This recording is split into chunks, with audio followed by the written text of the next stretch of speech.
Merci. La parole est à Madame Sollogoub pour le groupe Union centriste.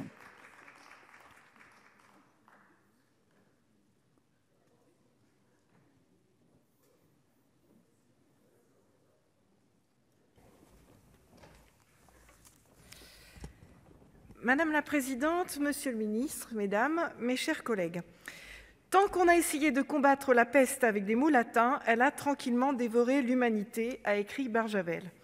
Nous sommes d'accord, face à la maladie, pas besoin de longs discours, mais de substances actives thérapeutiques. Et dans un contexte de pandémie mondiale, ce constat prend une résonance particulière. Or, précisément, pour le patient en puissance qu'est chacun de nous, accéder à un traitement, ça ne va plus de soi. Le risque est grand, parce que les médicaments sont des produits ultra essentiels, parfois vitaux, et parce que la nature a horreur du vide, de voir s'organiser des marchés parallèles mettant les acheteurs dans une situation de vulnérabilité particulièrement préjudiciable. Pour pallier à ces difficultés, notre collègue Laurence Cohen et son groupe nous proposent aujourd'hui la création d'un pôle public du médicament et des produits médicaux. De juillet à septembre 2018, nous avons participé, sous la présidence d'Yves Daudigny, à la mission d'information sur la pénurie de médicaments et de vaccins. En 2019, Madame la ministre Agnès Buzyn donnait une feuille de route 2019-2022. Pourriez-vous d'ailleurs, Monsieur le ministre, nous faire suivre le niveau d'avancement des 28 actions programmées ? Même si le contexte est exacerbé, le problème n'est pas nouveau. Les tensions d'approvisionnement se confirment hélas depuis quelques années et les effets de ces pénuries sont de plus en plus pénalisants pour les patients. En fait, c'est toute la circulation mondiale des produits de santé qui est en cause et la France en fait les frais. Le non-accès du patient à un médicament, sa non-délivrance par le pharmacien sont des situations insupportables et inacceptables tant pour le malade que pour le professionnel de santé. Ces situations, au-delà même du risque de perte de chance, sont anxiogènes et chronophages dans un pays par ailleurs où l'on manque de temps médical. D'où l'intérêt de vos travaux. Vous proposez à l'article 1 de créer un programme public de production et de distribution de médicaments, ainsi que de dispositifs médicaux concernés par des ruptures d'approvisionnement et des arrêts de commercialisation. Il est important de préciser qu'une rupture d'approvisionnement de médicaments est une situation précise définie par les termes du décret du 28 septembre 2012, caractérisée lorsque une pharmacie d'officine ou une pharmacie à usage intérieur est dans l'incapacité de dispenser un médicament à un patient dans un délai de 72 heures. Cette rupture d'approvisionnement peut être imputable notamment à une rupture de stock ou à une rupture dans la chaîne de distribution. Il est important d'avoir des définitions homogènes. Nous touchons du doigt la complexité d'une chaîne qui agrège plusieurs acteurs, chacun des maillons se trouvant dépendant du maillon antérieur et chaque liaison étant un potentiel point de rupture. Une première difficulté réside dans l'absence de visibilité sur la durée du manque. En effet, au-delà de 72 heures, on peut se trouver dans un délai de réapprovisionnement de quelques jours, quelques semaines ou plusieurs mois. Et la stratégie alternative à mettre en place dépend directement de cette indispensable visibilité. J'écarte le sujet des micro-ruptures de moins de 72 heures qui échappent au comptage mais polluent la vie des malades et des soignants. J'ai bien noté aux articles 2 et 4 votre souhait de travailler à apporter plus de transparence. Actuellement, les outils d'information sont améliorables. Il est d'ailleurs prévu dans la feuille de route 2019-2022 d'élargir la plateforme DP Rupture à toute la chaîne de distribution, incluant grossistes, répartiteurs et dépositaires, dans un outil partagé de signalement. Le sujet est d'autant plus complexe que les causes de rupture d'approvisionnement sont nombreuses et multifactorielles.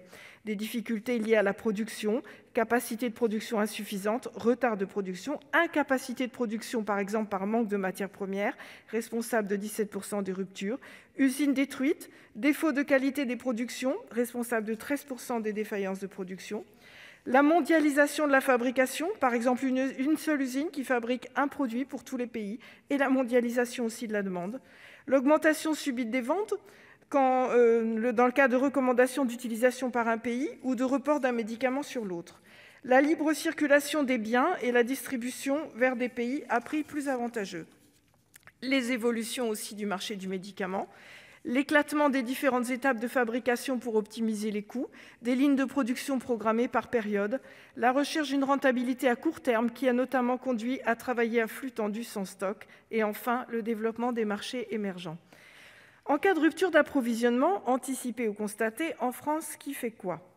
La loi du 29 décembre 2011 relative au renforcement de la sécurité sanitaire du médicament et des produits de santé a renforcé les obligations pesant sur tous les acteurs de la chaîne du médicament. L'industriel exploitant doit en particulier déclarer à l'ANSM les ruptures de stock et mettre en œuvre les solutions alternatives appropriées. Le grossiste-répartiteur doit respecter ses obligations de service public sur son territoire. Le pharmacien déclare la situation à l'ANSM et cherche des solutions alternatives en lien avec le médecin.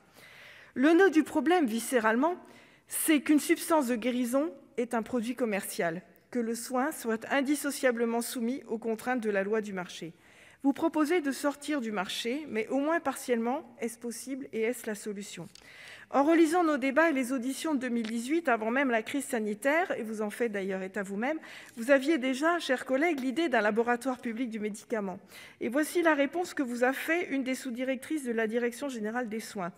L'intérêt de l'État est plutôt de renforcer son rôle de régulateur et de coordonnateur entre autorités compétentes que de développer un rôle d'industriel où il pourrait se retrouver en difficulté au sein d'un marché très concurrentiel.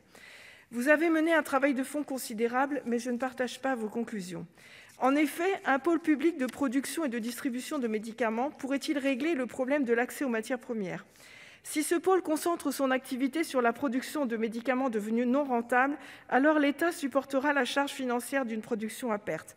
Y a-t-il un chiffrage pour cela ? Quelles solutions envisager pour les problèmes de logistique et de stockage, car la fragilité n'est pas concentrée sur le niveau de la production ? Enfin, l'article 5, qui propose de taxer l'industrie pharmaceutique, semble de nature plutôt dissuasive et contraire à une dynamique de relocalisation.